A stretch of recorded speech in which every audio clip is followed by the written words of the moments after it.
And we're back. Hey everyone, Dale 21 here.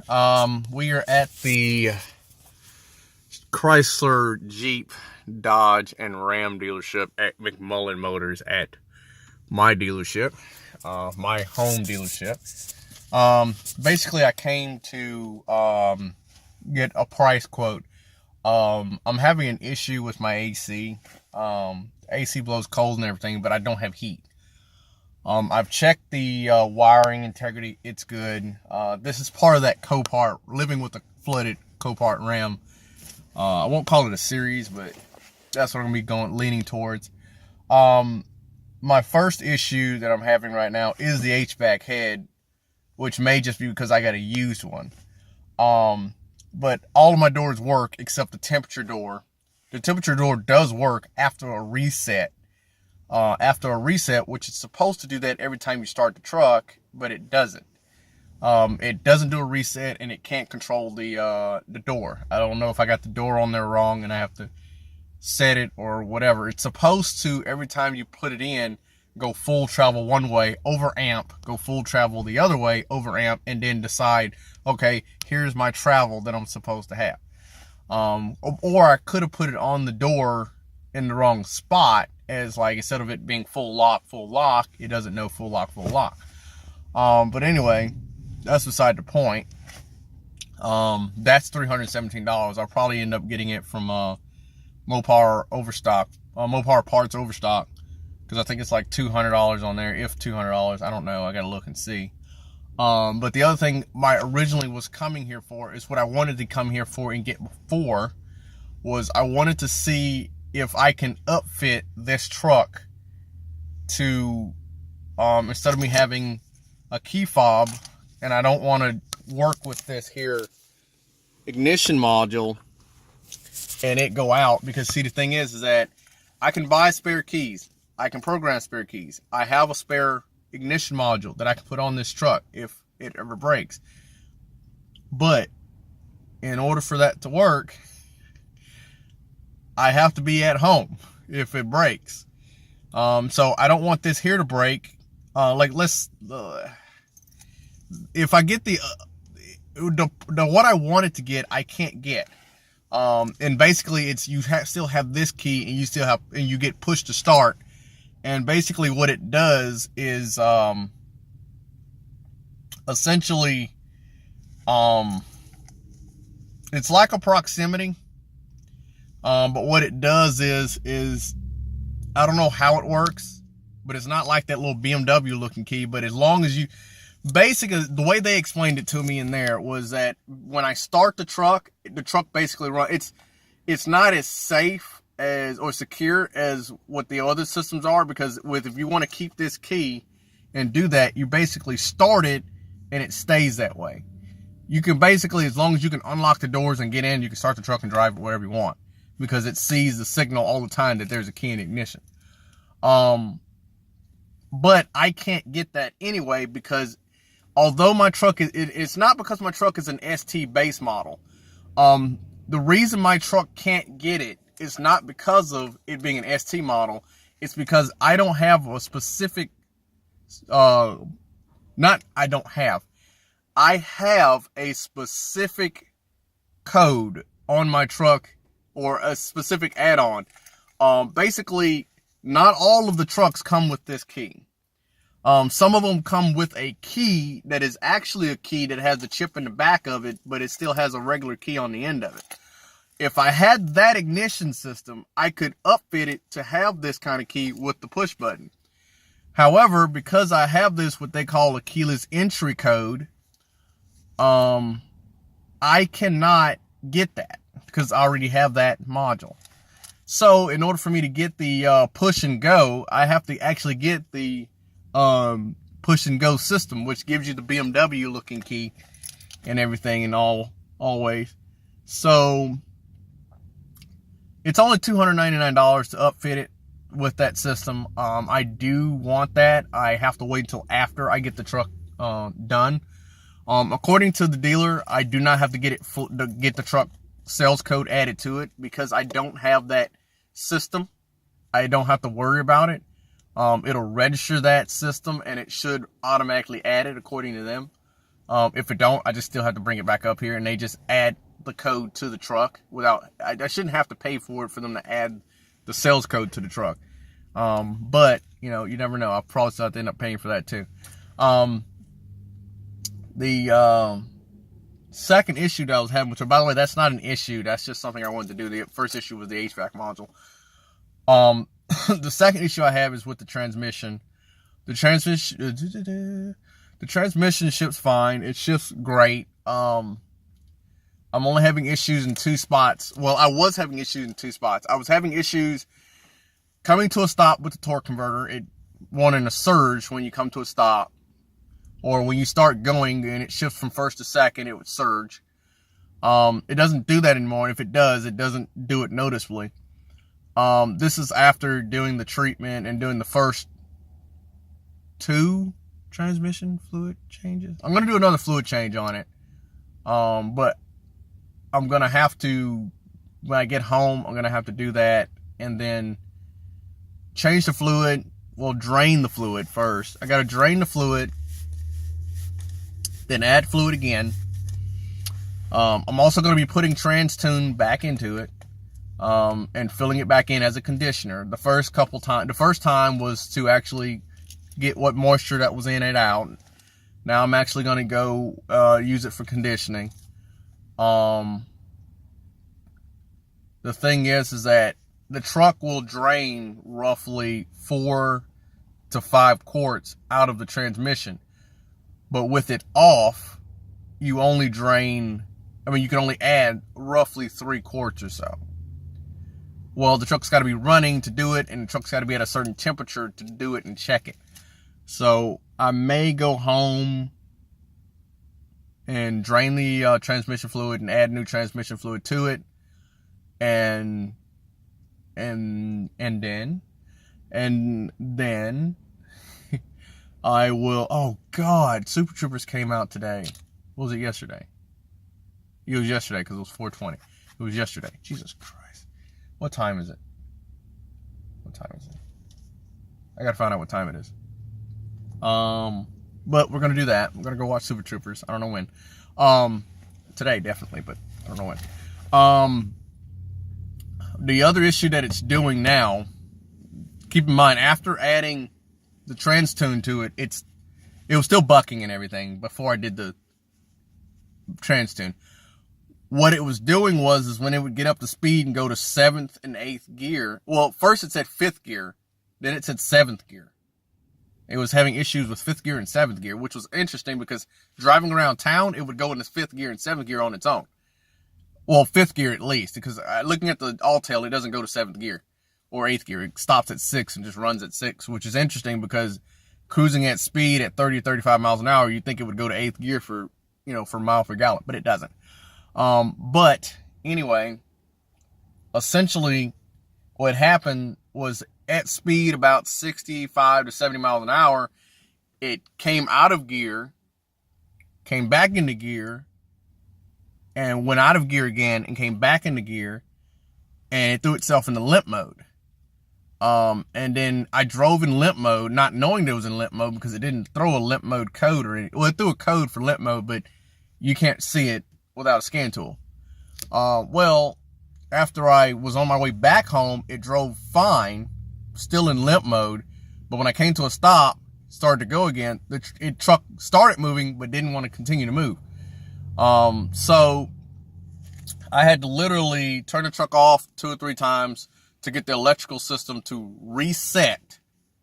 And what it turns out, what happened was that because I'm still trying to get the stuff out of the transmission, when the truck lost its gear and got back into gear, the truck surged so hard that it jerked the electrical system for the CAN system, and it sent a CAN short throughout the entire truck, and that caused it to lose signal with the electronic shift module, which kept me from going in and out of, kept me from shifting it back to part drive.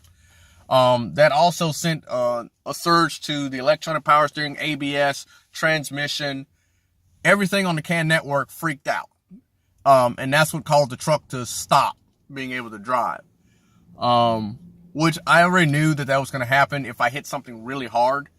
But until I get the system completely out, I'm going to have that issue. So far it's been a little bit better. Let's turn the volume down. See, this is what it does. It will literally sit there and flash. It'll do that. It'll flash, flash, flash, flash, flash. Eventually it'll stop. Like, I have no control over my blower until it stops flashing.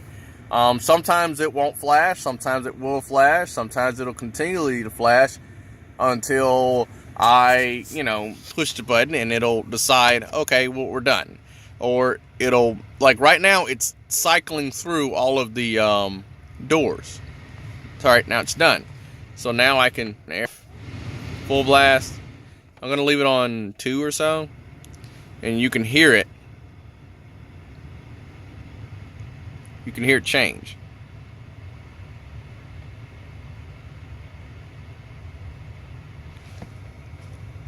All right, it didn't. Okay, there it is. It took it a minute to change to that.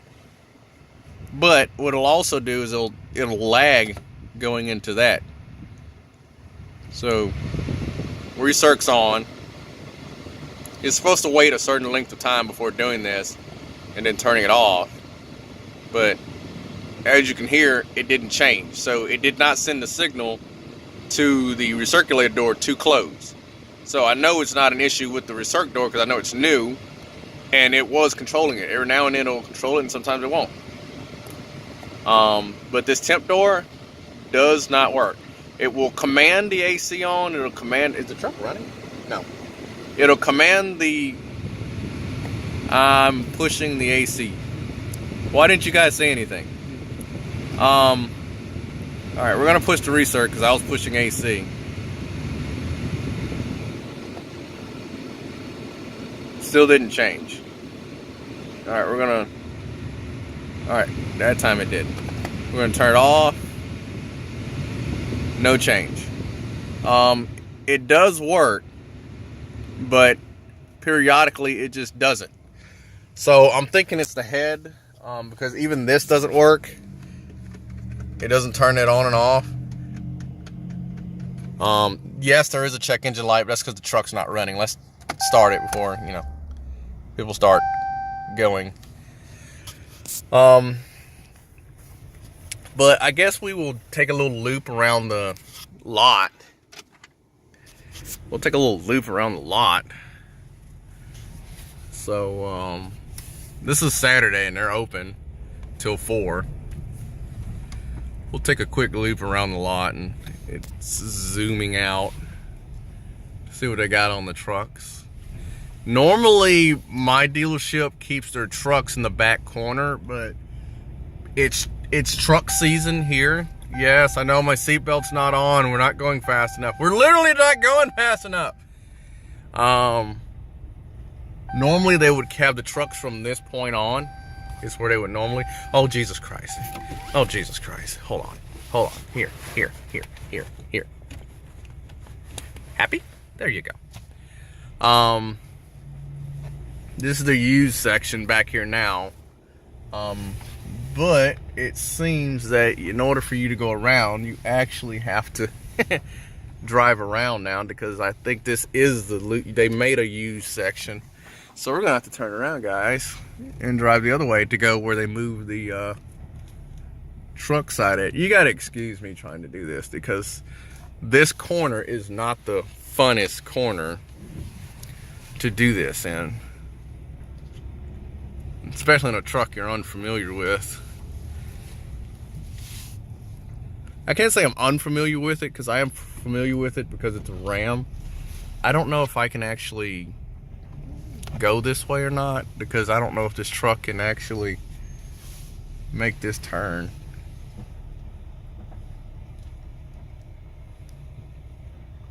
But this is where they've moved all the trucks to on this side. Over here. I do like these wheels on this truck. This is my truck here if it had the the painted front and rear bumpers and the Hemi. I do like the wheels that are on, the rims that are on that truck. I want the mirrors that are on that truck. I want the headlights that are on. Basically, the headlights are what I have on mine. They're just blacked out. Which I may end up getting that at some point. I may not. I probably won't even just care. I don't know. I do love the 2500s. I do. I wish if I was able to get one of these from Copart in the exact same condition that I got this truck in, I've been the happiest in the world. Like, these are the latest 2018 limiteds. Of course, they don't call them limiteds, they call them something else, but they're limiteds essentially. So really, their service department has rarely any room. Jesus Christ. Has rarely any room. So I struggle to try to get somewhere to park. So I was sitting on the side park, not even in the spot that I was supposed to be in. What was I supposed to be doing again? I want to get on the highway. Okay, we're at operating temp. I was trying to see if we're at operating temp. I did notice there was something else too about the transmission. It was running hotter than what it should have been running. Like, it just shifted from second to third without me feeling it. But it'll shift first to second with issues. But anyway, we're going to get home. Like, let me see. I'll show you this before I'm on speed right now. Where's message? Alright, like right now, my trans temp is 168 degrees.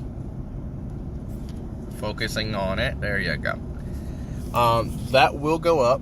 But essentially, it likes to hover around that, and then all of a sudden it was running a higher temperature than what it should have been running, and then we had issues. Like, all right, it has no problem shifting out.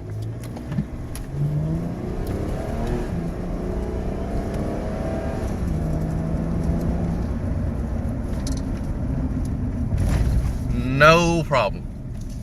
Of course, it does feel weird with a silent exhaust because you can't tell if you're actually having an issue with the truck or not. All right, this is to the floor.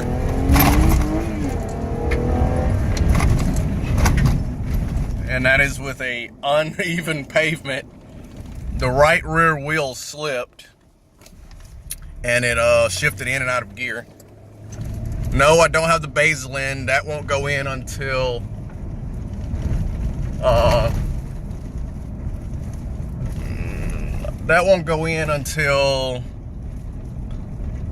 the when will that go in? That will go in when I get my inspection, because that has to have the original cluster in it. But yeah, that's what we're doing. So we're gonna go home and we're gonna change the fluid in this, and then we're going to leave it alone, let it cool, and then we're gonna add more transmission fluid into it. That's what I've been doing. That's what I'm up to. It actually shifted really well during that shift.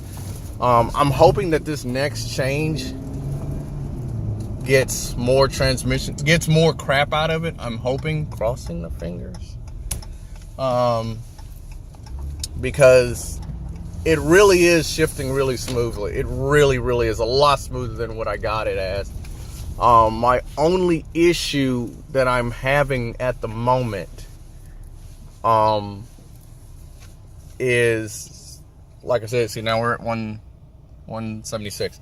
My only issue is that the truck is the truck shifts really hard from first to second, or the torque converter doesn't release. But again, that's getting smoother.